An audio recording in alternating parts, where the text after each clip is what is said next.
안녕하세요. 사주일기입니다. 자연은 계절이 순행을 하죠. 같은 계절이라고 해도 항상 똑같은 온도를 유지하는 건 아니지만 어쨌거나 자연은 봄, 여름, 가을, 겨울 그리고 다시 봄으로 흐릅니다.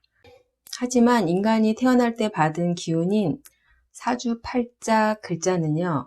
자연에서처럼 질서를 가지고 우리가 받아서 태어나는 게 아니죠.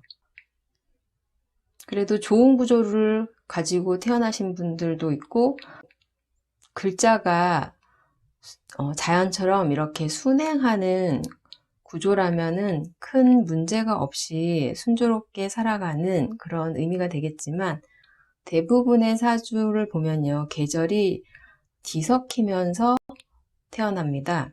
그 계절이 뒤섞인다는 의미 자체가 인간의 삶 역시 복잡해짐을 의미합니다. 그 글자 간의 복잡한 관계가 사주 당사자의 삶이 되고요. 사주 당사자의 인간관계도 만들어내는 그런 의미가 되죠. 인생을 혼자 살아간다라고 한다면 모르겠지만 인간은 사회적 동물입니다. 사회에서 관계를 맺고 살아야 하기 때문에 삶의 희노애락을 느끼면서 오늘도 살아가고 있습니다. 오늘은 지지 글자 관계 중에서요. 사화와 신금의 관계에 대해서 알아보는 시간을 갖도록 하겠습니다. 사화와 신금은 사신합이라고도 하고요. 사신형이라고도 이야기를 하죠. 그리고 사신합수라고도 이야기를 합니다. 왜 이런 이론이 생겨나게 되었는지 각 글자의 특징을 먼저 이해하면 두 글자 간의 관계도 쉽게 이해할 수 있습니다. 먼저 사신합입니다. 사신합은 육합 관계죠. 육합은 지구가 자전을 하게 하는 요인이라고 육합에 대해서 이야기를 한 적이 있어요. 사화는 신금 자리를 향해서 가고요. 신금은 다시 사화 자리를 향해서 가기 때문에 지구가 뱅글뱅글 도는 거예요. 6개, 이제 반으로 나눠서 6개 글자가 각자 반대편 자리로 향하기 때문에 지구가 자전을 하게 된다고 얘기를 했습니다. 서로 만나려고 해도 만날 수 없는, 만나기가 쉽지 않은 합의 의미도 되죠. 자연에서는 사실 사화하고 신금 자리가 만날 일이 없어요.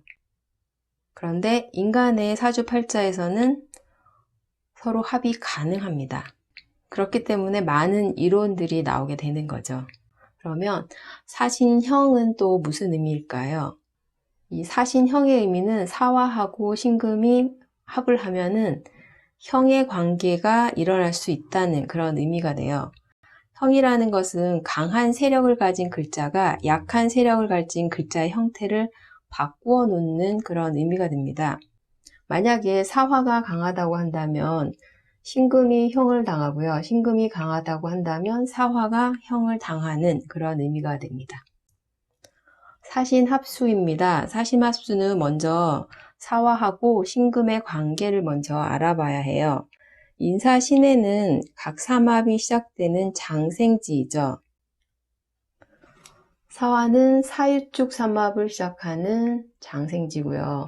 신금은 신자진 삼합을 시작하는 장생지입니다. 이제 막 삼합을 시작하려는 그런 의미이기 때문에 삼합의 기운이 정말 손톱만큼 생긴 그런 의미예요. 삼합의 기운이 절대 강한 상태가 아니죠. 사화 지장간을 보면 무토, 경금, 병화가 있고요. 신금 지장간을 보면 무토, 임수, 경금이 있습니다. 사화월은 사유축, 금삼합이 시작되는 장생기죠. 사화월은 병화라는 화기운이 이제 녹을 이룬 그런 공간이에요. 분산의 기운이 가장 강한 공간입니다. 모든 기운은 강해졌다가 약해지기를 반복하듯이 계속 강한 기운을 유지할 수는 없죠. 사화는 육양으로 분산의 기운이 강한 글자이기 때문에 지장간을 보면 무경병이 있어요. 이제는 경금이라는 금삼합이 시작되는 공간을 의미합니다. 화기는 금이라는 열매를 키우는 역할을 한다는 걸 이 지장간에서 알려주고 있는 거죠. 그래서 경금이 중기에 약하게 드러났습니다. 신월은 경금이 녹을 이룬 계절이에요. 강한 경금이 중기에 드러난 임수를 금생수하는 그런 의미가 되죠. 그래서 신자진이라는 수삼합이 시작되는 그런 의미가 됩니다. 그런 사화하고 신금이 만났어요. 육합의 기운이기 때문에 자연에서는 절대 만날 수 없지만 사주에서는 바로 합을 합니다. 사주 구조가 좋다고 한다면 이 사화라는 화기로 신금이라는 열매를 잘 익히는 그런 의미가 될 수 있어요. 그래서 구조와 십신에 따라서 의미가 달라질 수 있지만 어쨌거나 좋은 결과를 얻을 수 있는 그런 의미가 됩니다. 그러면 사신합수라고 하는 이유를 한번 알아보겠습니다. 만약 사주 구조가 사화가 더 훨씬 강한 구조라고 한다면요. 강한 화기를 만난 이 신금은요.